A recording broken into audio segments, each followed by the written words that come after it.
welcome to another episode of Joy in the Waiting. I am Natalie Suber. I am Tony Suber Jr. All right, and we're going to jump right into it, which is Transfer Day. Transfer Day started off, honestly, kind of bumpy. We were arguing about gas and T-shirts. Funny enough. Okay, so TJ was like, hey, Natalie, which car you want to drive? You want to drive yours? I was like, yeah, we can drive mine. And then I walked into the bathroom, and I think he said, what I heard him say She was hearing things. What I heard him say was, does it make sense if you ain't going to put no gas in it? That's what I thought for sure I heard him say. And I was like, what did you say? He's like, I didn't even say nothing. I did not say anything. All I said was, is it gas in the car? But I felt a little slight of an attitude in it because, and you know, it could have been my insecurities too, because I know how he is about gas. I have an amazing husband, and he likes for me to always fill up my gas tank at a half a tank. So I think I was already like on tension, on edge, because I was like, oh snap, did I put gas in the car? And if we get there and there ain't no gas in there, he gonna be upset.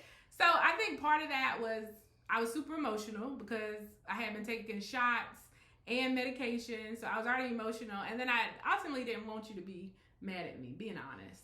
So I think that's really where that came from. But anyway, I was irritated. I didn't admit all that to him, which I should have. But I was just like, oh, so you got an attitude? And he was like, baby, I'm not doing this with you. And I was like, okay. So another thing, I had shirts. Yes, I remember that. Yes, I remember that. Yep, he's amazing. Because he just walked away. He was like, I'm not doing this with you today. And she laughed. So she already knew what it was. He was like, nope, I'm not arguing with you today. He said, nope. So he just walked out the room. And I was like, well, baby, can you put on the shirt? Because I had got him a shirt and I got me a shirt. My shirt said, there will be miracles. And your shirt said, I'm the pappy. And I had asked him ahead of time. I was like, baby, do you like it? He's like, yeah, it's all right. But why my shirt couldn't say miracles? I was like, say you the pappy. He's like, I wear it. That's what he said days before, right? The day of, all of a sudden, he can't find the shirt. So that added a little because I felt like he knew where the shirt was, he just didn't want to wear it, and he wouldn't admit to me that he hid the shirt. That's how you felt, right? That's just what you. That's how I felt. Okay, but anyway, so doing the transfer, so on the way there we were arguing because sure enough when we got in the car, wasn't no gas in my car because I didn't. Because I didn't. I'm sorry about that, but that was. It's fine. Because I have an amazing husband. His only rules are usually fill up your tank at half a tank. Mm-hmm. Make sure you fill it up at half a tank. Don't let it get below half. Mm-hmm. And do not put gas in late at night when I'm by myself. Right. And I try to honor that, but I think I ain't gonna make no excuses. Please don't. That's my bad. But anyway, so we had to stop and get gas. So we were arguing about that all the way there. And the fact that he didn't put it on the shirt, so I felt like he hid the shirt, and he knew where the shirt was. I did not hide the shirt. Ironically enough, though, after the whole procedure, we found it like a few days after that, and it was in her T-shirts. I don't know how it got there, but my wife does this thing where if I sit something down somewhere, if she don't like it being there, she'll move it. So I believe this is one of those times that happened because I had it on the edge of the bed.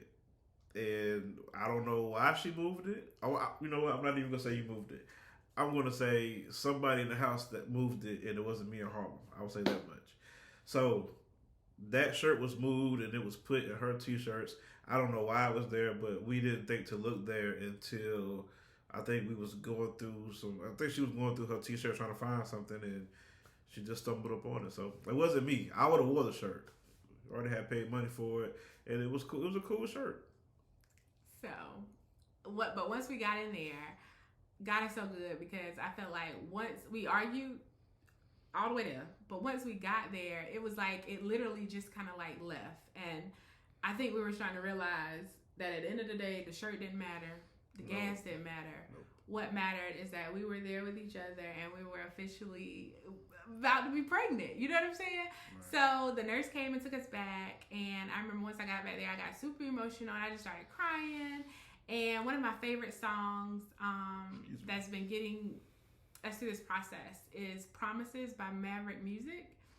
So I played that like on low on my phone while we were getting dressed, getting ready to go into the procedure room, and just crying and worshiping God. And then we prayed. And then after we got through praying, I could hear the nurse singing it outside of the curtain thing. So that just warmed, my heart. And then she walked in and I turned it down and she's like, no, you don't have to turn it down. She's like, everything's going to be okay. And she was just talking to us and letting us know all the things that we couldn't do, after the procedure. No strenuous activity, no, try to stay away from coffee, no alcohol, that kind of thing. Just regular stuff. Everything that you would do if you were pregnant, right? So, no heavy lifting. No heavy lifting. So then after that, we went into the procedure room. Now everything was roses, sunshine, and butterflies with the nurse until the embryologist came in there. When I said embryologist plays no games is played. Not a name. When she walked in there, name and date of birth, please, with her clipboard, and she was like, "You're here for one embryo," and then she yelled out something, "Embryo, super." I was like, what is happening? Where are we right now? Like, it was, which I respect and I like, because they ain't gonna mix at that clinic. They're not gonna mix up your babies. I'm telling you, not if old girl is the embryologist. Do you hear me? So anyway, then I was nervous. Me and TJ nervous, and we had to sign this form. So the embryologist was like, hi. She was nice, but she was just, hey, we trying to make sure this is together. Right. So she was like, here, sign here. So I was so nervous, I signed down here something. Low key, she took a deep breath, but I think she wanted to put hands on me. She said, you signed in the wrong place, but that's okay. Just sign here. So I signed there. So then the doctor called out super embryo, and they said super embryo was really cool. So they walked from behind the thing, and I couldn't see what they had. Could you see? They had something. I don't know. It looked like, it was just like this it was like a gigantic machine, but it was just like a light. And then they had the little. From what I was thinking, they had a needle, and after I saw how long that needle was, I quit looking at it because I did not want her to go with me or my wife. You know what I'm saying? So I just stopped looking at her. So I held her hand.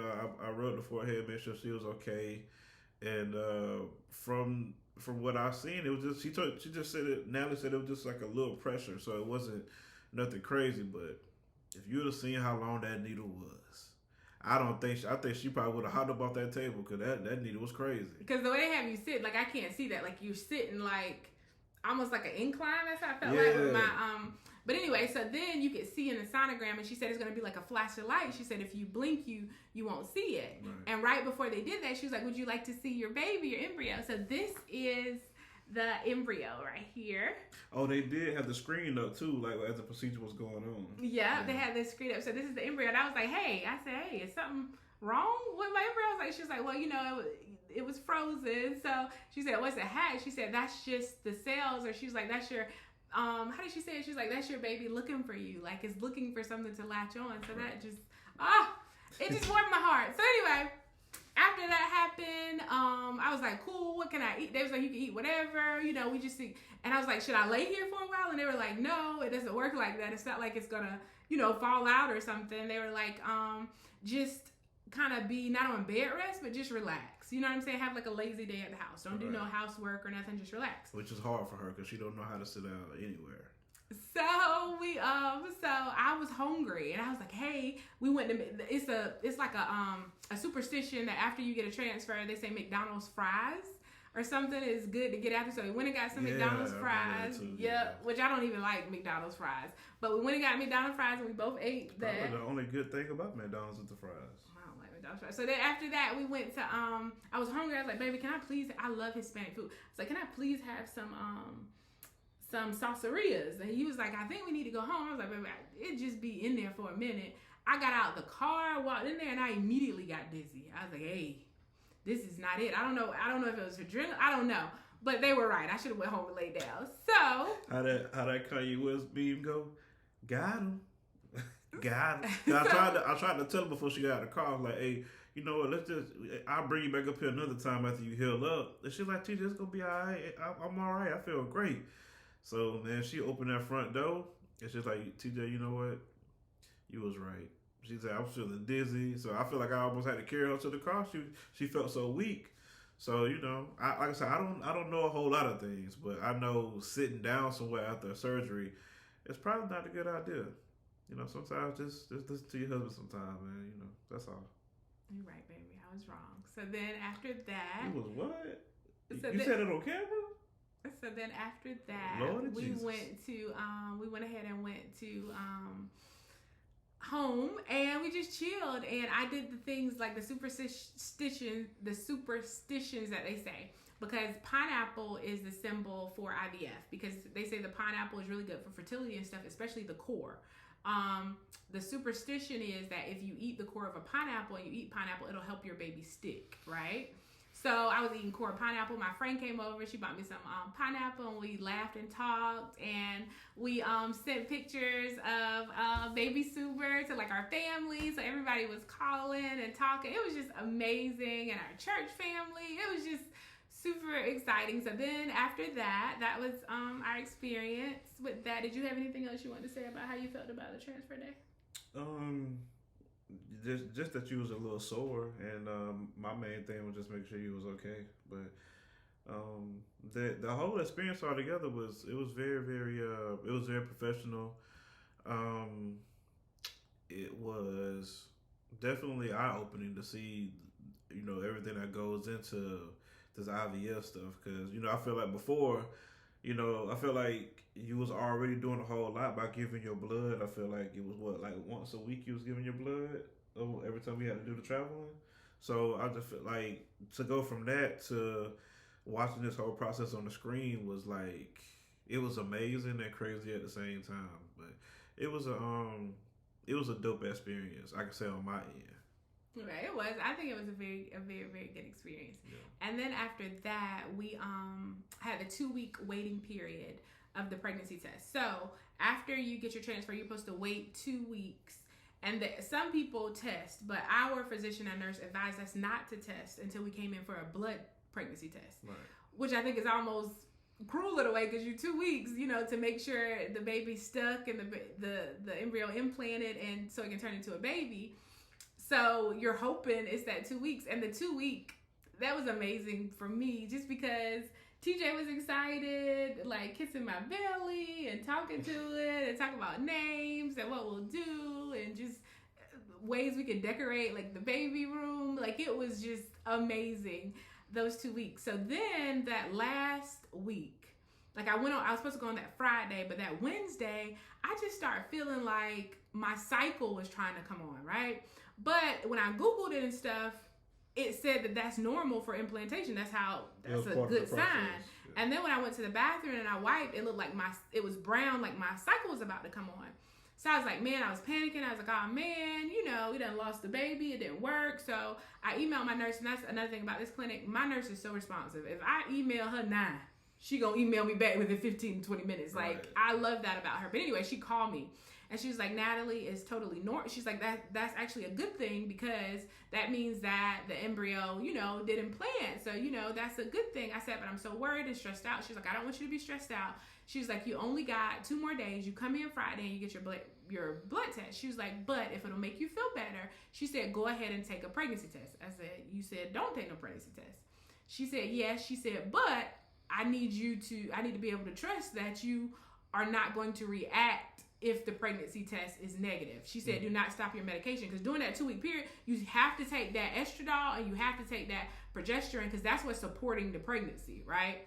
So she was like, do not stop it. She said, because another patient that she had took the pregnancy test, right? Mm-hmm. And the pregnancy test was negative, but it was a false negative, and she stopped all medication. Then when she came in to get her levels checked, turned out she was pregnant, but when she stopped all the medication, she lost the baby. So she was like, don't do that. She said, if the test is positive, you are pregnant. She said, but if it's negative, that doesn't mean you're not pregnant. It can mean you are pregnant, or it could mean you're not. It could be a false negative. But she said, if the pregnancy test is positive, you're pregnant. So I was like, oh. And TJ was at work. So I was like, okay, I'm going to do it. So I called TJ and told him, he was like, okay, just do it. So I did it, and it came out positive. Right. It was amazing. I was praising God, crying, super excited. I took a picture of the pregnancy test, sent it to my friend, sent it to the nurse, sent it to TJ, sent it to my friend, sent it to the nurse. And the nurse was like, yes, you are pregnant. She said, you're very early pregnant. So she said, you might not want to tell anybody until you make it to your 6-week mark. She said, but your due date should be November 15th. So, I was so excited. And of course she said, don't tell nobody. the people in my circle that have been praying for us and through this process and super excited. So I told them. So then, I went up there by myself because another thing that I think somebody need to come up with a better way. You go and take the test, right? But you don't get the results while you're there. You go home because you have to wait for them to come back. So I went up there on a Friday for them to take my blood. I'm nervous, right? And then they call you with the results. What? So now you're stressing the whole time thinking about it. So anyway, I went to my internship, right? Because I had to do my internship on Fridays. So I went to my I just got the blood work, went to my internship, and she called. And she said, Natalie, and I'm like, get to the point. No pleasantries. We know each other. Hey, am I pregnant or not? You know what I'm saying? She was like, Natalie, she was like, I have good news, but this is the time to be optimistic. She said, you are pregnant, but your levels are not where we want them to be. She said, so we need to wait another, we're going to wait another week. It's getting blurry now, but I think she said a week or 2 weeks for you to come back in and see if your levels go up, right?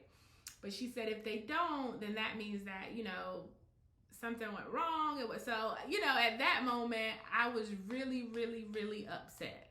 Because I'm like, God, I don't understand. Like, either I am, I just felt like don't play. Like, I felt like God was playing with my emotions. Like, God, either I am or I'm not. But, so then, of course, I told my family and I told my church family. So, and my friends and my family. So we were praying and just praying for the best. And they're trying to stay positive. So then I went back for the test, and sure enough, the numbers were negative. So that meant that I lost. I said I wasn't gonna cry on this thing.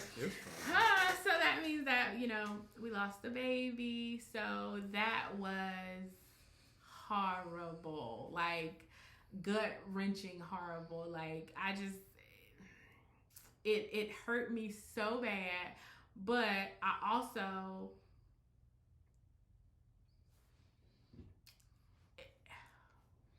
take your time, Mom. It hurt so bad, but what it made me grateful for was the fact that I've never had a positive pregnancy test before. So the fact that we were able to get a positive pregnancy test, like, I don't know how many days, nights, years we've been taking tests, and I'm like, babe, my period ain't come on, let's take a test and see if I'm pregnant. And seeing that negative is like a knife, like over and over and over again. So the fact that I got to see the plus sign, you know what I'm saying? I thank God for that moment. The fact that we did get to experience being pregnant, even though sorry, baby. Even though it was only for a couple of weeks, a couple of days, we got to experience what it felt like, to be pregnant. So that was amazing. And then, so I thank God for that. I thank God for the fact that He blessed us to be able to get a positive pregnancy test. I thank God that He was able to allow us to experience what it was like to be pregnant, even though it was only for a short amount of time. I thank God that we were fortunate enough to be able to even be able to do IVF. Some people want to do IVF and they can't.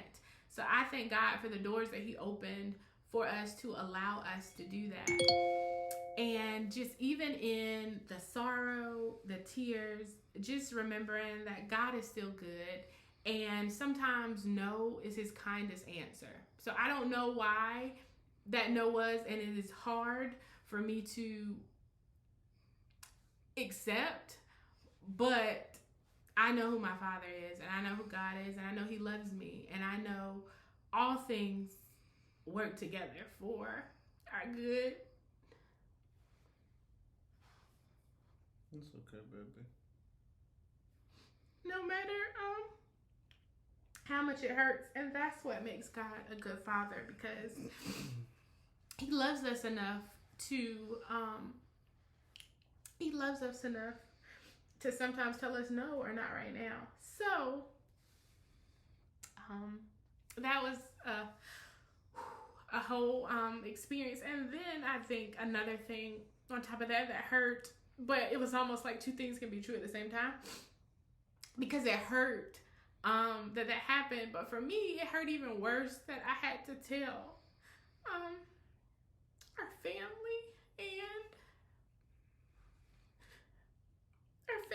and our friends, because I felt like I let them down. You know what I mean? Because they were so excited. Like, I have amazing friends and amazing family. Like, to the point where one of my friends, I love her so much, had already started buying stuff, like, for the baby. Like, like, you know what I mean? So then to go back and tell them that, you know, it didn't work, like, it was a different type of hurt. And I think what I feel like I wanted to do was, like, you know, and next time we try again, I'm not telling nobody, but the truth is we need that support and those people in our lives. And I think God placed them in our lives for a reason, and they really helped us through this process. Like, my family and friends, and our family and our friends and our church family really showed up and comforted us and help us see that, you know, we still got more embryos, you know what I mean, that, you know, we can try again, but it's just a lot. But that was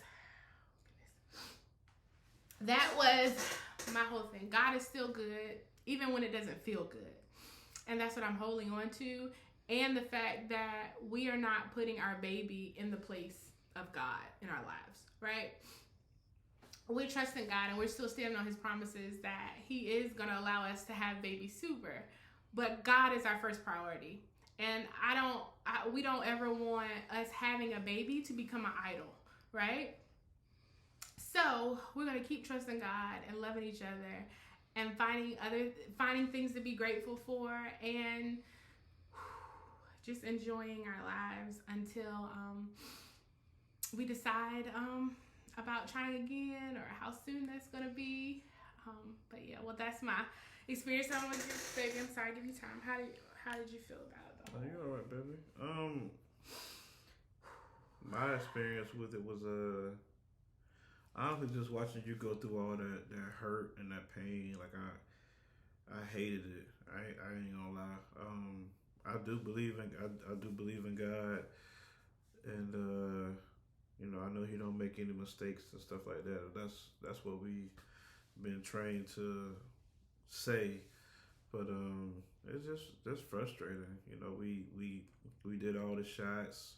It felt like we did all the work, but we didn't get the reward for it at the end. You know, so just watching you go through that hurt, it hurt me because it wasn't nothing that I could do. Like, it was just, I felt powerless basically.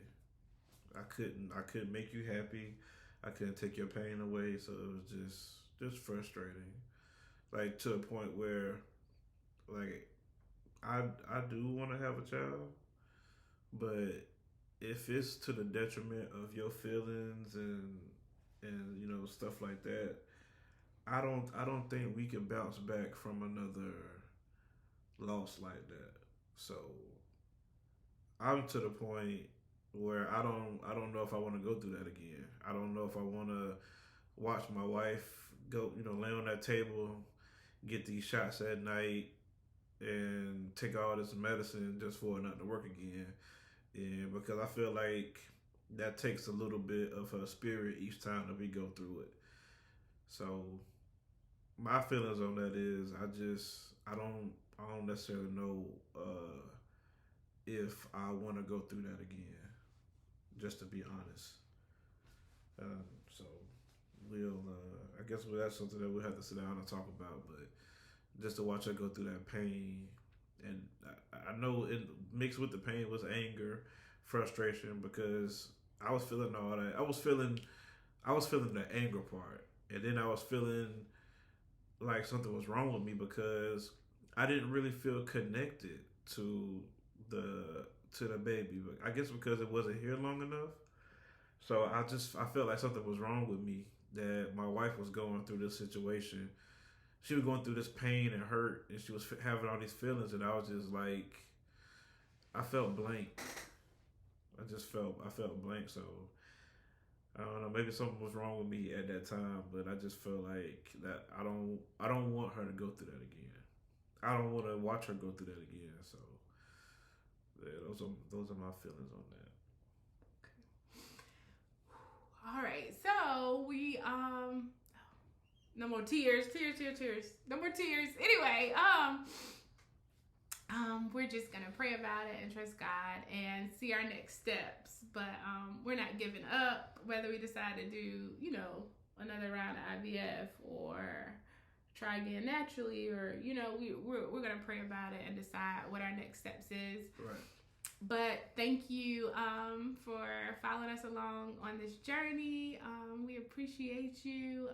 I just want to say, baby, I love you, and I appreciate you going through this journey with me, and in the good, the bad, and the ugly, and especially when I got ugly, you know what I'm saying, like with my emotions and doing the miscarriage, and how sad I was, and how you just kept encouraging me and let me know it was gonna be okay. And on the days when I didn't want to get out of bed, and when breathing was hard, how you kept encouraging me, making me eat, making me get up, making me go outside. And I just appreciate you, and I love you, and I'm so thankful that I have you in my life, and I'm so blessed to have you as my husband, and I really appreciate you. I love you too, Mama. You know that. All right. And that's what brought me joy, because we have to say that brings us joy. Yeah, because it's hard sometimes to find joy when going through this process. So what brought me joy was knowing that God loves me so much that he blessed me with you. Oh, wow. Thank you, baby. I appreciate that. Okay. How you say All it? right. And my joy is, like I say, even though we went through that painful situation, how you say it, you could have been anywhere in the world, but you decided to be here with me. So I appreciate that about you. I wouldn't want to go through this with anybody but you, and I love you too. And like you said, whether we decide to try again or not, I'm still gonna love you. Always love you. I'm always be here for you. I want to say what I want to say. You know how we hang, but I don't think that'll be appropriate for you to. But we won. I really do feel like God, pulled you out of my body. You are my rib. So whatever we decide to do, it'll be me and you together. All right. Thank y'all for watching, and remember to always find joy, and it's always something to be grateful for. All right. Bye-bye.